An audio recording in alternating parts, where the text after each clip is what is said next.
President Trump still hasn't seen President Xi yet. That is going to happen a few hours from right now during an official state welcome ceremony for President Trump at the Great Hall of the People. We expect that to look basically like China's version of what the U.S. did for King Charles a few weeks ago back on the White House South Lawn. When the two of them, though, get behind closed doors, we know exactly what President Trump is going to make his first ask, and it has to do with all these American CEOs who rode on Air Force One with him into Beijing. The Democrats opened up America to China and got nothing back. So Trump's going to force China to open up to us. If everything now is made in China, they better start buying American. They'll be buying Boeing planes with GE engines. American tech companies will get the Chinese hooked on our chips, not the good ones. Elon wants to sell them cars. Apple wants to sell them phones. And the president wants him to keep placing big, beautiful orders with American farmers. Hey folks, welcome to the channel. So in this video we are about to watch, Obama couldn't even get a staircase. They made him come out the back door. No red carpet, no military band, nothing. And now Trump rolls in, and there are hundreds of kids waving American flags on the tarmac. That's not just optics, that's respect. China doesn't do that for people they don't take seriously. They did it for Trump because they know who they're dealing with. Sit tight and enjoy the video. In Beijing, the Chinese just rolled out the red carpet, welcoming President Donald J. Trump and his delegation to the Capitol. The weather in Beijing was a hot 87 degrees when Air Force One touched down. Good thing Miller brought his Bermuda shorts. POTUS and his team were greeted on the tarmac with flowers, a military band, and hundreds of little Chinese children smiling and waving American flags. It's the first time a U.S. president's visited China in almost 10 years. The last time? Trump. Before that, it was Obama, and Barry didn't get the full Beijing welcome. The Chinese didn't even put up a staircase. Barack had to take the tiny stairs like Biden and come out the back door, and didn't even get a red carpet. The reception, let's call it frosty. One Chinese official even got into a scuffle with an Obama staffer on the tarmac and told them, "This is our country, this is our airport." Things are a little different this time. The Chinese people were delighted to welcome Air Force One. Here they are snapping pictures at the spectacle because Trump is kind of a celebrity in China. Rubio, not so much. He was banned from the country. Trump had to order Xi to let him in. So China changed his name so we could bypass sanctions. So for the next 48 hours, Rubio's name's Liu. Marco Liu. Trump also brought Hegseth, his top trade rep, Miller, obviously, and his son Eric, all on board. Vance, feeling a little left out. So as you know, the president just landed in China a few hours ago. You may know that because of Secret Service protocols that I don't travel outside of the country with the President of the United States. So on days today, I sometimes feel like Macaulay Culkin in Home Alone. I walk into the White House and it's very quiet and no one's there, and it takes me a second to realize exactly what's going on. The last time a VP flew to Beijing, he came back with $1 billion for his son. Those days are over.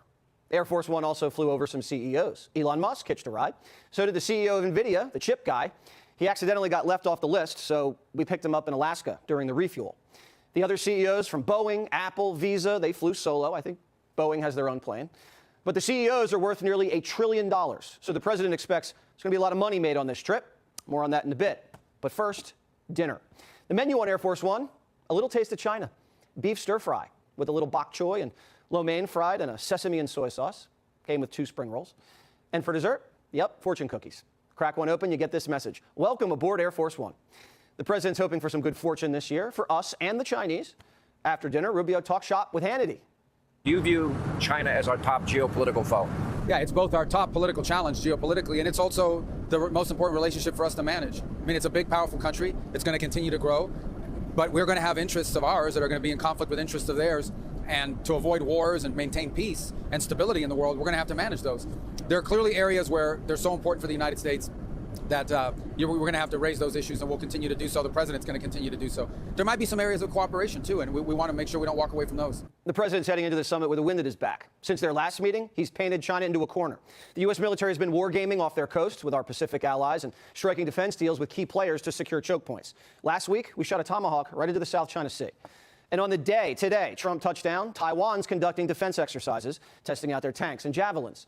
We just sold Taiwan $11 billion in weapons. And there's another $25 billion package waiting for Trump to sign when he gets back from Beijing. The United States is making a lot of money in Asia. We just signed a huge energy deal with the Japanese. All week, Besant's been in Tokyo. We discussed a broad range of issues. We discussed a very strong U.S.-Japan bilateral relationship. We discussed the U.S.-Japan investment program. We discussed critical minerals. We discussed President Trump's visit to Beijing. Today, Besant nailed down part of our trade deal with South Korea. We created an AI tech colony in the Philippines, and we're striking mineral deals all over the world, from Greenland to Ukraine to the Congo, to wean off Chinese supply chains. And at any moment tonight, the president will be meeting with Xi and hand him a Sharpie. President Trump still hasn't seen President Xi yet. That is going to happen a few hours from right now during an official state welcome ceremony for President Trump at the Great Hall of the People. We expect that to look basically like China's version of what the U.S. did for King Charles a few weeks ago back on the White House South Lawn. When the two of them, though, get behind closed doors, we know exactly what President Trump is going to make his first ask, and it has to do with all these American CEOs who rode on Air Force One with him into Beijing. The Democrats opened up America to China and got nothing back. So Trump's going to force China to open up to us.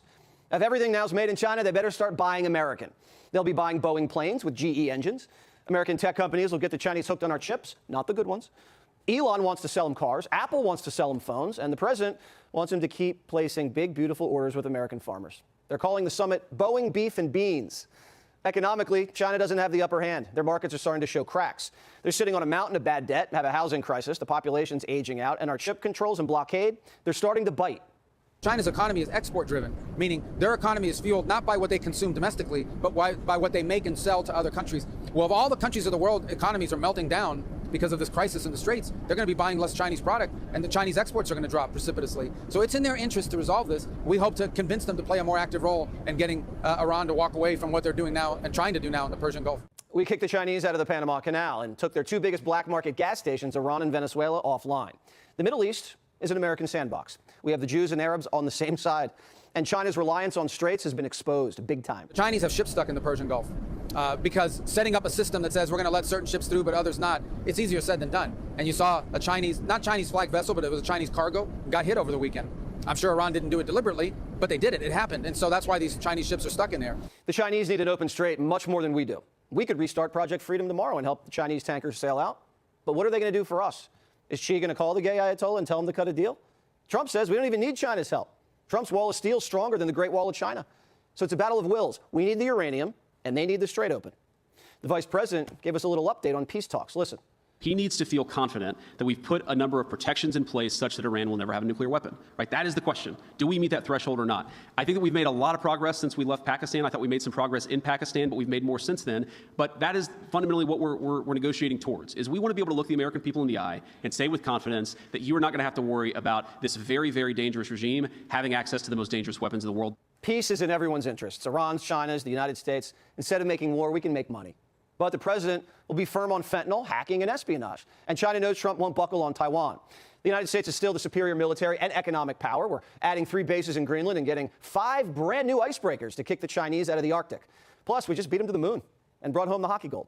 Rubio was literally banned from China, and Trump just told Xi to let him in. And China folded and renamed him to get around their own sanctions. Think about that for a second. Trump hasn't even sat down with Xi yet, and he's already making China bend their own rules. That's leverage, baby. The CEO angle is what people are sleeping on. Nvidia, Boeing, Apple, Visa. He brought nearly $1 trillion worth of CEOs on Air Force One. This isn't just a diplomatic visit. It's a business takeover. Trump is essentially walking into Beijing saying, "Open your market or watch your economy bleed out." And China knows he means it because he already proved it with the tariffs. The geopolitical chess moves are genuinely impressive when you lay them all out like this. Panama Canal, check. Iran and Venezuela offline, check. Mineral deals from Greenland to Congo, check. Taiwan arms deal, check. Japan energy deal, check. AI colony in Philippines, check. South Korea trade deal, check. Like when you read it all together, it actually looks like a coherent strategy, not just random chaos like the media tries to paint it. The Vance Home Alone joke was unexpectedly wholesome. Honestly, Vance seems like a good sport about it. And the dig about the last VP who flew to Beijing coming back with $1 billion for his son. Clean. Dark. No names needed. Everyone knows exactly who he's talking about. What really gets me though is the overall shift in tone. For years we were told China was unstoppable. Their economy was going to crush ours. We had to walk on eggshells around them. And now we've got a president who's essentially saying, your housing market is cracking, your debt is piling up, your population is aging, and we control your oil supply route. What are you going to do for US? That's a completely different conversation than anything we've had with China in the last 30 years.